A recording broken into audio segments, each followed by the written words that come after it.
Hi everyone. I'll give it a few minutes to wait for others to arrive and then we will get started.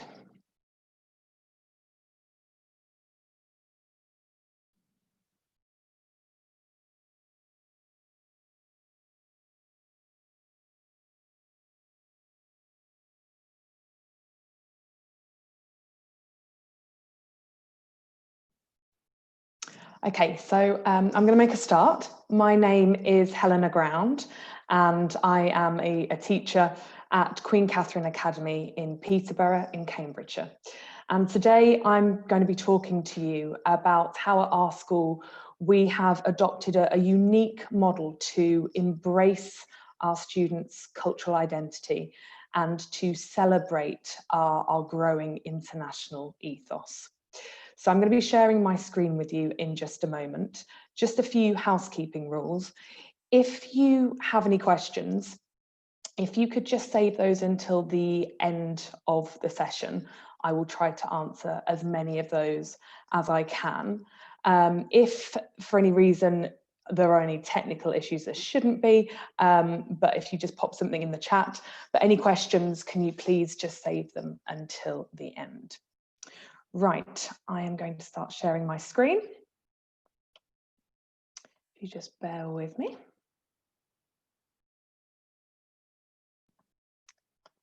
Okay. So let's get started. So hopefully you can all see my screen. As I said, I am from a school in Peterborough in Cambridgeshire, Queen Katharine Academy, and my subject today is embracing cultural identity in educational contexts. My subject specialisms are French and German. I'm an MFL teacher, but I have also been teaching ESOL at Queen Katharine Academy. And in addition to my teaching roles, I am the school's international projects coordinator. So what I thought I would do first is just to give you a bit of background about our school, a bit of context, so that you can understand why we have done what we have decided to do as part of our mission to embrace cultural identity at Queen Katharine Academy. So QKA is a large inner city secondary school in Peterborough. We have approximately 1,154 students on roll, and we have approximately 191 staff. The school's history is, it was not a positive start to the school. It was called something different earlier when the schools were amalgamated. It was formed from the amalgamation of two failing schools. Unfortunately, the model didn't work terribly well at the beginning. However, all of the hard work that we have put into embracing our EAL cohort and providing for them as best as we can has paid off. And in December 2019, we were rated good by Ofsted in all areas. Our cohort is a very deprived cohort. That is very much the demographic area of Queen Katharine Academy. And approximately 50% of our cohort are EAL. Now, for us at QKA, EAL means the majority of them are not yet competent in English. Many of them are new arrivals to the country and are first generation migrants. One of the aspects of our school that makes us unique compared to others is the large churn of students that we have on a continual basis. So, for example, in 2019, we had approximately 148 mid-year arrivals, and 31 of those were what we call ping-pongers. So they would have started at the beginning of the school year, left, in most cases, gone back to their country of origin, and then come back to QKA later in the academic year. Among our cohort, we have 42 languages spoken. The most common language is Lithuanian, shortly followed by Punjabi and Urdu. And then in joint third place, we have Romanian and Slovakian, followed by Czech. Now, among our cohort, something that makes our school very special is our Roma Gypsy cohort. Now, at present, we have approximately 9% of our cohort who are declared as Roma. However, for various reasons, which I will refer to in this presentation, many of them are reluctant to declare their ethnicity.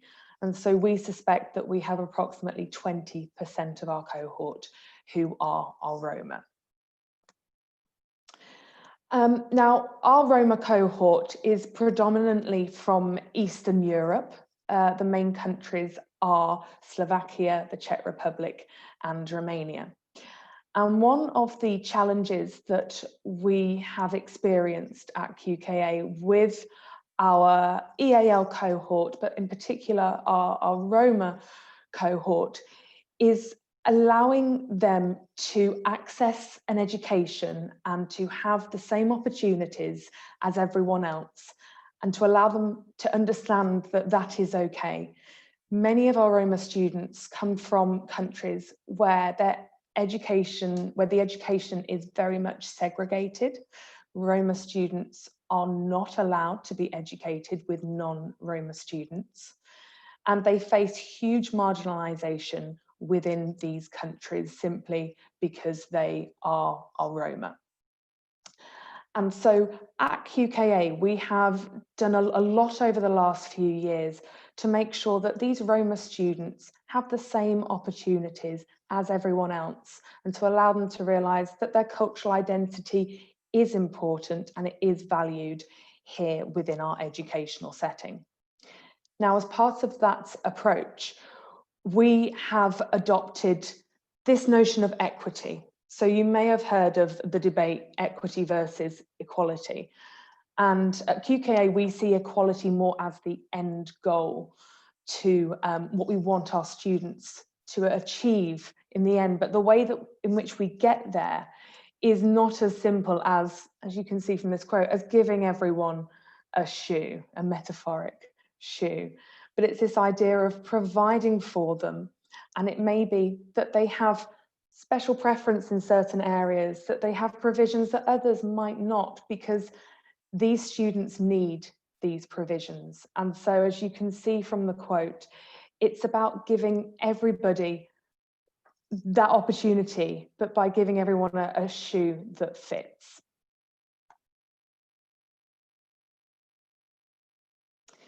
Now, as part of our mission to make our school more integrated, to give students the opportunities that they potentially haven't had in other settings, whether that's in the UK or in other settings across Europe, we have adopted something that we call the accelerated curriculum. Now, this was introduced because we noticed that there was a link between the level of English that our students had and behaviour issues. And one of the reasons was because students from all of our EAL cohort did not have the level of English that would allow them to access the mainstream curriculum. And as a result of this, many of them presented poor behaviour choices as a way of masking their educational gaps and their gaps in their English knowledge. So we adopted this approximately 3 years ago. It has evolved greatly since we first introduced it. But it was introduced on the premise that not all students are secondary ready. We are a secondary school, but actually not all of them are ready to access the secondary curriculum, whether that is because of language barriers, or for some students, it is because of other educational barriers. So we started piloting it in 2016, and this became fully embedded within QKA's curriculum in 2017, 2018. And the idea of accelerated is that our students accelerate progress. They are able to move quicker through their learning at a pace that is more suited to them, accessing resources that are more differentiated to their needs in order to allow them to access their learning and a curriculum. So currently, our Key Stage 3 accelerated curriculum provides 50% of students who attend the accelerated curriculum, 50% of their curriculum time. And as part of their learning, they focus on a literacy and linguistics-based program, but also we have incorporated CLIL lessons into their curriculum. Now, for those of you who are not familiar with CLIL, CLIL is Content Language Integrated Learning. And this is the notion that students are able to learn content such as geography and history, which is something we have been introducing fairly recently, through the means of a language that is not their first language. And this has proved hugely successful. For students who are in Key Stage 4, we have bespoke options for them to improve their literacy and their numeracy following the Cambridge Skills programme of study. Our curriculum, our accelerated curriculum, is staffed by ESOL specialists, which makes it such a fantastic place for our students who have not fully grasped the English language, and people like myself who are MFL specialists who understand the process of language learning and how we can deliver it in a way that is accessible to all. As part of our accelerated curriculum, our teaching is very much underpinned by several strategies that we have introduced over time. So our first strategy is something called Peel It, which stands for Prepare for EAL and Literacy. And this is the idea that we make our lessons accessible to all through images, through gestures, through very differentiated resources to allow all learners to access. Now, I've been teaching history this week. We've been looking at the Second World War, and this often means including images when we are going through text, matching up keywords to images so that they get the basic vocabulary, and progressing gradually to allow them to create their own paragraphs, but in a way that is scaffolded and very much structured. Another strategy that we have adopted is WIGS. So this idea of word, image, gesture, speech. And this has not only transformed our students' learning, but it has also transformed our teaching. And this is something that I have implemented in other areas that I'm working, other subjects that I do. And it has really transformed our school teaching and learning. So within our accelerated curriculum, one of the things that we really find very important, based on our predominant EAL cohort, is looking and embracing our students' cultural identity. And one of the things that we have been doing for a few years, which has been really successful, is our cultural identity project. And this is something that we do across Key Stage 3. As part of this project, our students have the opportunity to work with poets. So in the corner there, you have somebody called Joelle Taylor, who is a fantastic poet. She does a lot of slam poetry. And our students work with various poets and artists to create poetry, artwork, and literature which reflects their cultural identity and gives them a means of expressing where they have come from, what they have experienced, and what it means to be them. Now, as you can see here, we have got a poem from one of our students called Ivan, and this student worked with Joelle as part of our cultural identity project. And after writing her poem, we hosted a slam poetry competition, and she was one of our students who stood on stage and delivered her poem. And bearing in mind this student had no English when she arrived at school, originally from Iraq, and her English levels were still fairly low, but this engaged her. And this allowed her to express herself in ways that she'd never really been able to do so before, and to share her cultural identity and heritage. Now, our cultural identity projects aren't just limited to the accelerated curriculum, and this is something that we encourage across all subject areas. One of the other subject areas in which we focus on cultural identity and celebrate it is within our MFL curriculum. Some of you might be familiar with the competition Mother Tongue, Other Tongue, which is run by Roots into Languages. And many of our students write poems in their mother tongues and as well in English to express their backgrounds, to express their identities, and to have that opportunity to write in a language that they don't normally get the opportunity to write in within this setting. So that is something that we positively encourage, and the impact is huge. And we always have lots of students entering every year and constantly asking, when are we doing that project again?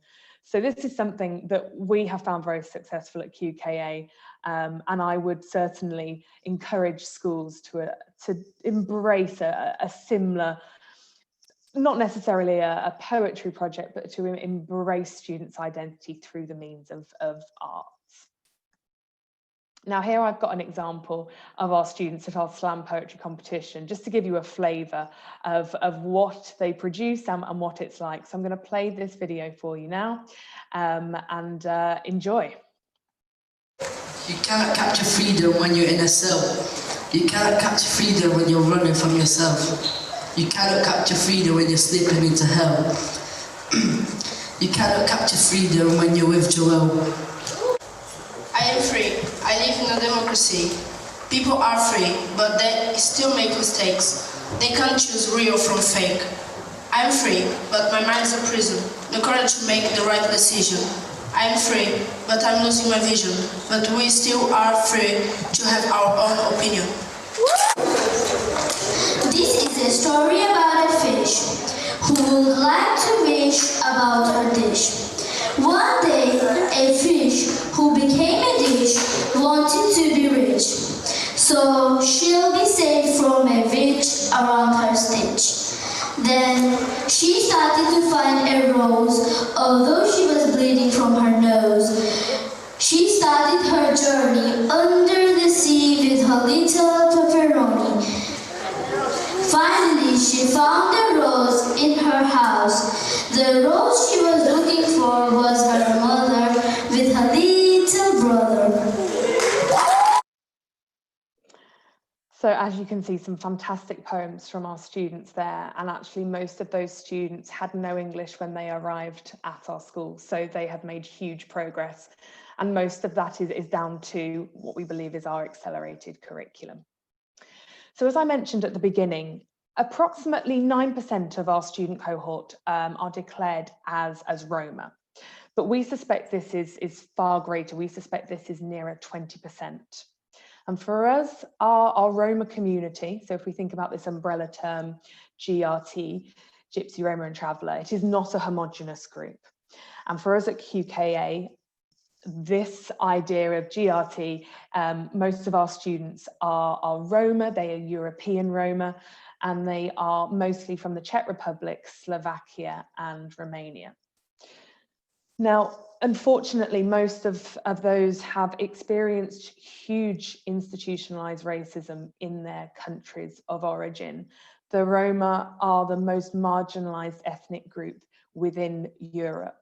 And I certainly have seen firsthand some of the conditions that Roma students within these countries, such as the Czech Republic, Slovakia and Romania, the conditions in which they live, and the substandard quality of life, as well as level of education that they are exposed to.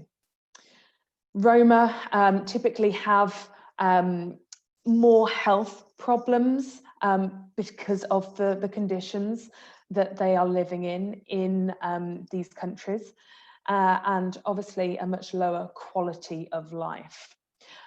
Self-esteem as well is a big issue, and that is something that we have noticed among our students who have arrived at QKA from these countries. Within our school, they are amongst the poorest within our cohort, and they may not always be registered as pupil premium. That is for a number of reasons and a number of barriers, namely linguistic barriers and accessing the paperwork, and also a fear of authority and a fear of systems because of their previous experiences. Now, as I mentioned, many of our Roma students here at QKA have severe educational gaps.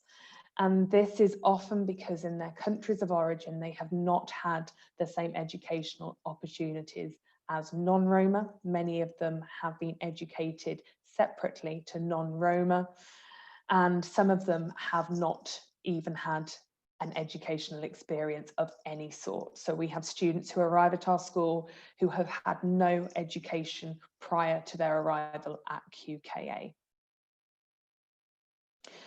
So I'm not sure if how many of you are familiar with this EU strategic framework, but previously the EU strategic framework for the integration of Roma was focused on the socio-economic integration of marginalised Roma, who, as I said, are the most marginalised ethnic group within Europe. Moving forward, the framework is moving more towards a three-pillar approach. So by 2030, the EU has set out 7 objectives to ensure that Roma are made equal within their settings, that they are included and that they are able to participate in all aspects of society. And this is something that we very much follow here at QKA. And we have several projects, which I'm going to introduce to you in just a moment, which we have adopted to try and achieve equality, inclusion and participation of our Roma communities in their school life. So one of the things that we have taken on in the last few years is an Erasmus project. Now, this Erasmus project is called Roma, Narrowing the Gap and Aiding Integration. And this is in conjunction with our partners in Spain, so Campus Roma at the University of Catalonia in Spain, and the Romani Studies Institute at the University of Nitra. This is not a student-based project. This is a teacher research-based project. And the focus is on sharing good practice between our organisations, all of whom work with different Roma communities within these different settings, and to collaborate and share ideas to improve integration and achievement for our Roma Gypsy students in UK, Spain and Slovakia. And so far, unfortunately, things are on hold a little bit at the moment because of COVID, but we have already met in person. We have already set up some schemes, which I'm going to talk to you a little bit about in a moment. And we are still collaborating virtually to try and share our good practices and how we can move forward in further integrating our Roma communities. So one of the things that we have done, this is a project that we started a few years ago, but thanks to our partnership through Erasmus, we have been able to develop this even further and put even more opportunities in place for our young people. And this is our ROGA project. So this stands for Roma of Great Ability. And in conjunction with Compass Charity, a local charity in Peterborough working with Eastern European migrants, as well as the University of Cambridge and the European Commission, we have established this project across secondary schools in Peterborough with the aim of raising aspirations of our young Roma and helping them to understand that regardless of their ethnicity, regardless of any experiences they may have had prior to their arrival at QKA, that they are able to achieve their full potential, that they have the right to achieve what they wish to what they wish to achieve, and also to create positive role models within the Roma community. So as part of this project, we've done this for a couple of years now. Our students have visited Cambridge University to experience themselves what higher education looks like, to learn about how they themselves can move into higher education after their GCSEs, and to think about their futures. And actually one of our participants this year has gone on and is our first Roma student to go on to university, Aberystwyth University, to study French and Spanish. What I'm going to do is I'm going to show you a very short clip. I might pause it halfway through because I'm aware of time, taken from our Roga project, so you can see and get a flavour for what it's all about.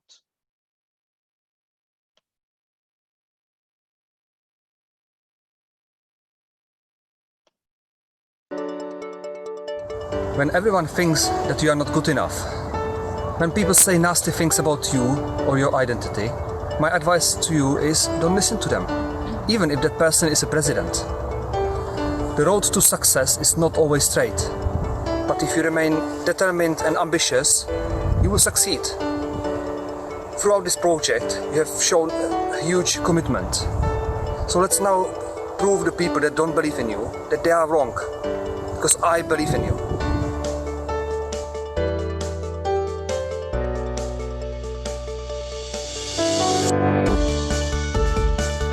My name is Yanka, I'm from TDA. I want to study hairdressing. My name is Julia, I'm from TDA and I would want to be a vet and I'm Roma. I'm Katharine, I'm from Czech Republic. I'm from TDA and I want to become a lawyer. My name is Aurelie and I like art as a hobby and I'm from Roma, but I was born in the UK and I'm from the school TDA. Hello, my name is Radek Torak. I am a Roma and I would like to be a policeman or a doctor when I'm older. My name is Eric Wolitsky and I'm going to the City of Peterborough Academy and I want to be a doctor because I want to help people. Hello, my name is Dominic Godla. I go to Queen Katharine Academy and in future I would like to study economics. Hello, my name is Robert Harat. I'm in school Queen Katharine Academy. I want to be a future actor. So I want to study, be a teacher. My name is Nicholas Lakatos. I'm from Roma and I want to be a rapper. My name is Aneta Dudova and I study at QKA and I would like to be a fashion designer. Hello, my name is Natalia Hudiova and I'm from Queen Katharine Academy and I want to be dancing and singing in the future. My name is Cecilia Dudova and I'm from Queen Katharine Academy and I'm a Roma and I want to be art and fashion designer. My name is Peter Gina, I'm from the Czech Republic and my goal in life is to become an interpreter. Okay, hello, my name is Maria Pavlotkova, I'm from Queen Katharine Academy and my future dream is to be a nurse.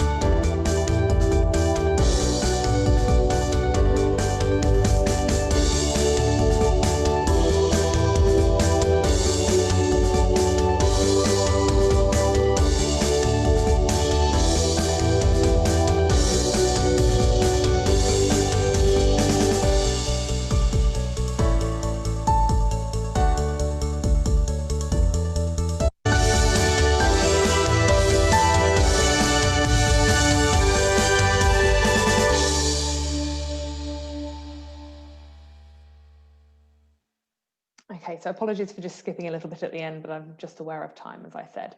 So that was a hugely successful project. Our students felt that it really gave them an opportunity to embrace their cultural identity as Roma. It gave them an opportunity to understand about what they can achieve, and it allowed them to raise their aspirations. So here we have a bit of student feedback, but there was an overwhelming positive response from all participants. And it also raised the profile of Roma culture among our non-Roma students, so they could really understand why these students were taking part and why it's important that their voices are heard. Another thing that we have adopted here at QKA, which has had a very positive impact on our students' aspirations, on their learning and their engagement in school life, is our Roma Leaders Initiative. Now, this is a student leadership body for our Roma students, and as part of their role, they are responsible for mentoring new arrivals into school. Perhaps they don't always speak English. They help with primary mentoring, so they go into primary schools and speak to students who are coming up into secondary school and help them with that transition. And as well as helping out at open evenings, they have played a huge role in cultural celebrations across the city. So earlier actually it was last year, we hosted a Roma exhibition at Queensgate Shopping Centre in Peterborough. And our Roma leaders were responsible for giving guided tours around the exhibition, for speaking to members of the public, and educating people on what it is to be Roma, because sadly so many people still do not understand what Roma culture is, and many people are still prejudiced towards this ethnic group. Our Roma leaders then progressed onto our next project, and this project was called Here for Good. As part of this project, we welcomed Jake Bowers into our school, who is a British Romani documentary maker and broadcaster. And together with our students, they created an absolutely fantastic video that has been distributed among local government bodies and organisations about what exactly it means to be Roma and how this is different from, as I mentioned earlier, that umbrella term GRT, how being part of that GRT or under that GRT umbrella, it's not a homogenous group, and what it means to be Roma compared to their Romani cousins. So our students here were responsible for writing part of the documentary, for filming. And if any of you wish to see it, if you type into YouTube, "We're Here for Good," then you will see our students explaining a little more. I'm going to be stopping in just a few minutes to take questions, because obviously this session is only 45 minutes. But if any of you have Roma students in your settings, or even if you don't, I would really encourage you to host a celebration or to acknowledge, to recognise International Roma Day. So International Roma Day is on the 8th of April, and this is one of our most successful international celebrations in the school calendar. And every year, unfortunately we didn't this year, but every other year, we have hosted Roma artists, people from the community, live performers. Our students have got up on stage and delivered presentations, and it's a fantastic opportunity to celebrate our students' Roma culture, and as I mentioned previously, for others to learn about what it means to be Roma. Now, our international celebrations are events to embrace cultural identity, aren't just restricted to Roma. And last year we hosted QKA's International Evening. This was through Language, Acts and World Making, King's College London. And as part of this event, we hosted a range of different performers from school, from within our community. And not only did it allow them to showcase their different cultural identities, to showcase their different cuisine, music, literature, but also it raised the profile of QKA as an international school within the community, and it allowed our students to take ownership of their cultural background and, you know, celebrating that within our setting. So we have 10 minutes left of the presentation, so I'm going to stop sharing my screen there, and I'm going to take in, have a look at some of the things in the chat. If you have any questions, feel free to post. Okay, apologies that some of you I do apologise, I didn't see those technical issues being raised there. Apologies, I was too busy with the presentation. It's not an advert to promote. I can see a comment there. Is this just an advert to promote a school? No, it is. Obviously, I'm very proud of my school and I'm very proud of the things that we have achieved. But what I wanted to do today was to share some of the things that we have done to inspire others to perhaps embrace similar projects, to follow similar routes, in order to achieve some of the things that we have achieved with our students. So how do we fund the projects? A range of different avenues that we have taken. So Erasmus funding for our Erasmus projects, lottery funding as well. We also have community liaison workers who also work for local charities. So they do a lot of work with us as part of our projects. So yes, that is where we get most of our funding from. We also have worked with the East of England Charities Committee, and we've hosted CPD sessions at our school and worked in conjunction with them to host those events. Just looking at another question. So CLIL, we actually have started teaching geography and history through to our EAL students in accelerated curriculum. This is through the means of English because it is not their first language. And we are also teaching CLIL as part of our Spanish curriculum. So we are currently teaching the geography topic, dark tourism, and we are also teaching the history topic of slavery. So that is across Key Stage 3. So far, we've found it fantastic. Our students are really engaged. They enjoy doing things that they can relate to that aren't the norm of MFL lessons. So with our EAL students, because English is not their first language, we are teaching in English, but we are using similar strategies to those that we use for our Spanish CLIL lessons. WIGS, so word, image, gesture, and speech. So it's this idea that many of us, when we are teaching as native speakers, we speak too quickly.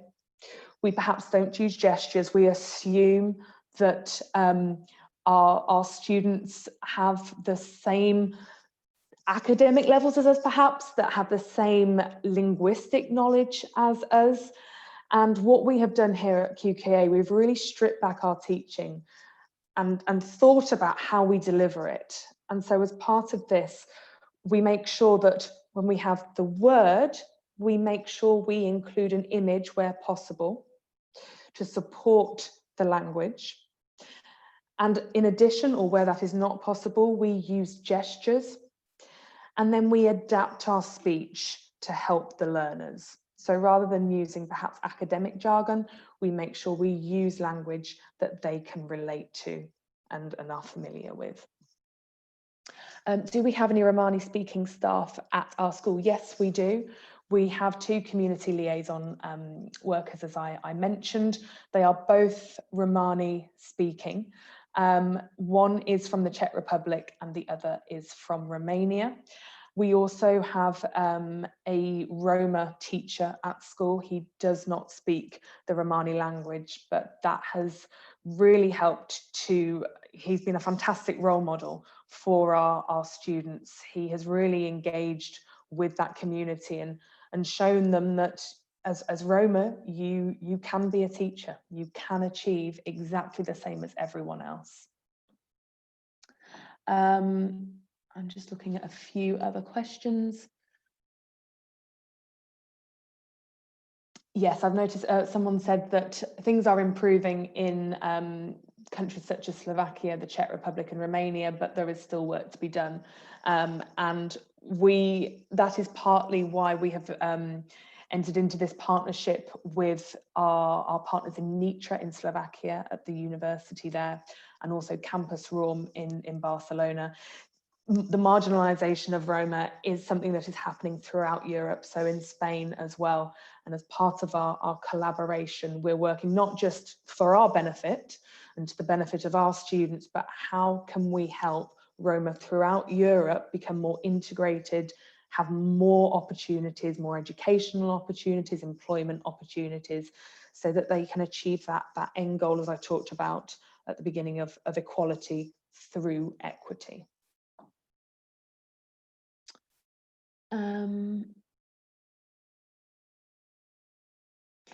So I've got a comment there, Slovakia is very different. Roma standards of living are extremely different.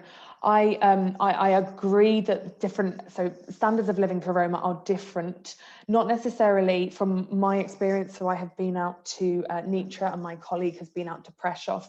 And I would say that they are two areas of Slovakia that have very different living conditions for Roma people. So I think that different experiences is perhaps not on a country by country basis, but it's within countries as well. So when I went to Nitra, the people I met had substandard living accommodation, levels of education. However, it was not to the same degree as my colleague saw in Prešov, and that was my colleague saw families without running water living in what were effectively shacks without proper facilities. So both experiences, we witnessed Roma communities living in substandard levels, you know, and in poor living conditions, but they were different. There were different degrees of that poverty. Yes, we do a lot of work with parents. Our community liaison workers work very closely with the community and with parents. What we have found is by having Romani speakers, they are able to actually communicate far more effectively with our parents, because some of them, even though they are Czech or Slovakian citizens, they may not have those languages as a first language. Romani may in fact be their first language. And by having our community liaison workers within our school setting, they work with our students, but also our parents are far more willing to engage with the school. They're far more trusting of the school, because understandably their previous experiences have made them slightly wary of authority, of schools, of education. So it really has played a central part of our progress with these students. Okay, so the international evening, we had that, it was after school. We had students and, as I said, members of the community performing. So we had traditional dances, we had people singing and performing in different languages. We had participants of our student Erasmus projects sharing some of the songs and music that they had written on the topic of integration. We also had food from different countries, different traditional cuisine. And so we worked, it was predominantly our students who performed, but we invited in members of the community, members of our schools within our school trust, and also parents to celebrate our international ethos. I'm just looking to see if there are any other questions. Quite a lot of observations about the racism experienced by the Roma communities. So this obviously ends in a minute. But can I just first of all apologise if there were any technical issues at the beginning. I was so into my presentation. This is something I'm very passionate about, and I do apologise that I didn't notice that. and thank you all for coming along. If any of you have any additional questions, my email address was at the beginning of the presentation, but I'm also just going to write my email address into the chat now. And if you have any further questions, then please do get in touch. Okay, so thank you, Sarah. You're very welcome. Thank you so much for attending, everybody. Thank you for giving me the chance to talk about our successful models at our school, and hopefully I have inspired some of you to go away and do the same. Thank you very much, everyone. Okay, some of you can't see my email. Okay, what I will do is I will just put it in again. If it doesn't work, I will share my screen. Okay, I think perhaps that's not working. So I'm just going to share my screen again and share with you the very first slide with my email address on it. Okay, so my email address is helena.ground@qka.education. So that's helena.ground@qka.education. Hopefully you can see it and there are no technical issues. I will probably find out in just a second when I look at the chat. So helena.ground@qka.education.